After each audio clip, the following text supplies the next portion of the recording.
En 1784, José Antonio Calderón, bajo los auspicios del gobernador de Guatemala y por orden del rey Carlos III de España, recorrió y documentó las ruinas de Palenque, en Chiapas, México. Al año siguiente, visitó el lugar el arquitecto Real Bernasconi y aún habría una tercera expedición, la de Antonio del Río, en 1787. Descubrían así los eruditos occidentales las primeras ruinas de una civilización que había quedado olvidada en el tiempo: los mayas. Los mayas fueron una cultura que ocupó una parte de Mesoamérica, la franja de terreno que se extiende desde el istmo de Tehuantepec hasta la actual República de Honduras y cuyo origen podemos remontar al segundo milenio antes de Cristo. En esencia, los territorios de las actuales Guatemala, Belice, parte de El Salvador, parte de Honduras y los estados mexicanos de Yucatán, Campeche, Quintana Roo, Tabasco y Chiapas, donde podemos distinguir tres grandes áreas geográficas.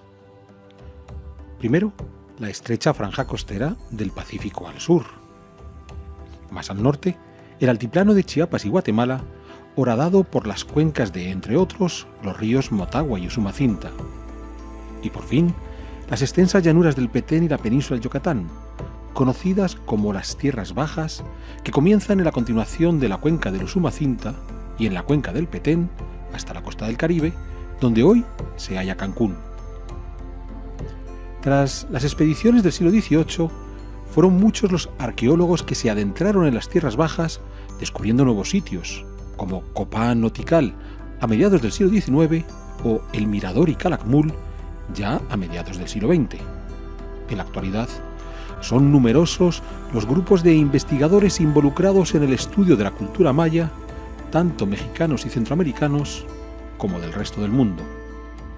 Sin embargo, aún quedan muchas dudas por despejar, sobre todo de los orígenes de la civilización maya, el periodo que ha atraído menos atención por no contar con una arquitectura monumental tan destacada como la del periodo clásico. Ya en el tercer milenio antes de Cristo, hay constancia de grupos de recolectores cazadores seminómadas que habitaban las tierras bajas, donde comenzaron a desarrollar la agricultura al final de ese tercer milenio con el cultivo del maíz. Entramos así en el Neolítico maya, que habría de desarrollarse durante el segundo milenio antes de Cristo. Es posible que parte de las transformaciones sufridas en las tierras bajas se deban a la llegada de nuevas gentes, o al menos de su influencia. Estas nuevas gentes podían venir del altiplano o del área olmeca. Los olmecas fueron una cultura precolombina anterior a la maya cuyos principales yacimientos se sitúan en el istmo de Tehuantepec, en Tabasco, un territorio clave en las relaciones entre el Valle Central de México y el territorio maya. Durante ese segundo milenio antes de Cristo, conocido como periodo preclásico temprano, comenzamos a encontrar aldeas agrícolas en el centro y el sur de las tierras bajas, con una serie de características culturales comunes, entre ellas, que nos permiten hablar ya de una civilización común, origen del mundo maya.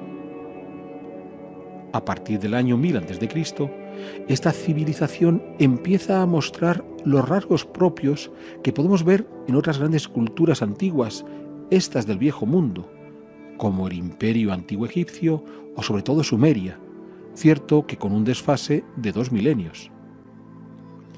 Los mayas empezaron a constituir ciudades-estado basadas sobre el dominio agrícola, sobre todo del maíz, pero también de la calabaza, el chile, el frijol o el cacao, llegando a desarrollar estructuras de regadío. Además, se integraron en las redes de comercio interregional impulsadas por los olmecas.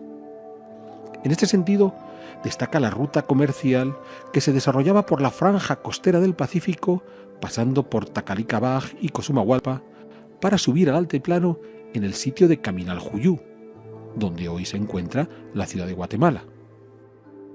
Desde allí era posible llegar hasta el valle del Motagua, el área de las grandes minas de jade, material que junto con la obsidiana y las plumas de quetzal se convirtió en uno de los principales productos de exportación del mundo maya. La otra área destacada de este periodo preclásico del primer milenio a.C. siguió siendo el centro y el sur de las tierras bajas, donde ya encontramos ciudades-estado que contaban con una jerarquía política bien organizada, pudiendo incluso hablar de reyes para finales de ese primer milenio. Esta jerarquización política les permitió a los mayas levantar grandes construcciones, como las estructuras más antiguas de Ceibal o la pirámide de la Danta en el Mirador, la ciudad más grande de este periodo preclásico. Es además el momento que empezamos a encontrar cerámica, vinculada tanto a la necesidad de almacenar la producción agrícola como por el hecho de también querer comerciar con esa producción. Desde el siglo III a.C., además, hallamos los primeros ejemplos de escritura maya, basados en una combinación de logogramas y glifos, en esencia, pequeños dibujos que representaban palabras o parte de palabras, no ideas completas como ocurría con los ideogramas de la escritura china o los jeroglíficos egipcios. Además, como todos los pueblos surgidos desde el Neolítico, los mayas se interesaron en la observación astronómica como base para la creación de calendarios muy complejos, vinculados a esa necesidad de controlar los ciclos agrícolas. Al tiempo, se establecieron los principios de la cosmovisión y la mitología maya. Pero con todo, la civilización maya presenta algunas singularidades respecto a las grandes civilizaciones antiguas del Viejo Mundo. Por ejemplo, domesticaron muy pocos animales, por lo que prácticamente no tuvieron ganadería. Eso puede explicar por qué, a pesar de conocer la rueda, no la utilizaron. No tenían animales de tiro con los que aprovechar esas ruedas. Además, aunque llegaron a manejar los metales, posiblemente desde este periodo preclásico, los mayas no desarrollaron una metalurgia propiamente dicha. El periodo preclásico se cerró a finales del primer milenio antes de Cristo. Las ciudades mayas perdieron población o desaparecieron. Es posible que el comienzo del auge de Teotihuacán, en ese momento, desestructurando las rutas comerciales mesoamericanas, influyera en esa crisis del preclásico maya.